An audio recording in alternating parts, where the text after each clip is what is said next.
Et pour finir ce journal, on vous emmène découvrir les entrailles des archives départementales et métropolitaines.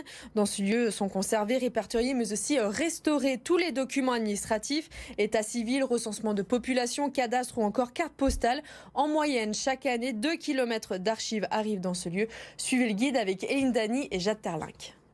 Ici, vous avez le plus ancien document des archives départementales et métropolitaines, un document de 861, par lequel un petit roitelet qui essayait de régner sur la région à l'époque, Charles de Provence, accorde à la très importante abbaye de l'Île-Barbe un certain nombre de privilèges. C'est un document sur parchemin écrit en latin, miraculé comme tous les documents d'archives disponibles aux archives départementales, en plein cœur du quartier de la Part-Dieu.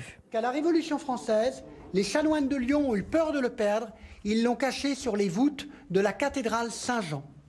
Et plus personne ne savait qu'il était là.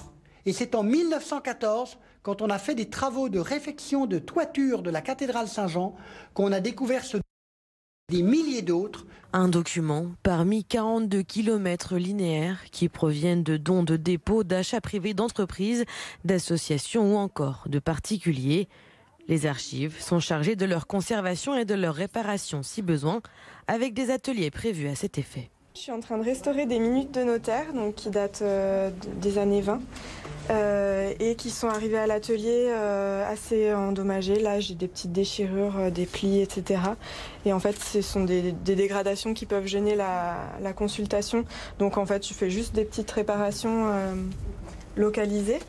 Avec un peu de colle d'amidon qu'on fabrique à l'atelier et du papier très fin, c'est du papier japonais.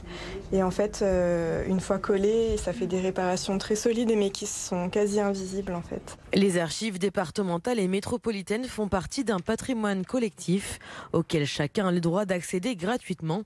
La salle de lecture, par exemple, dispose de 150 places.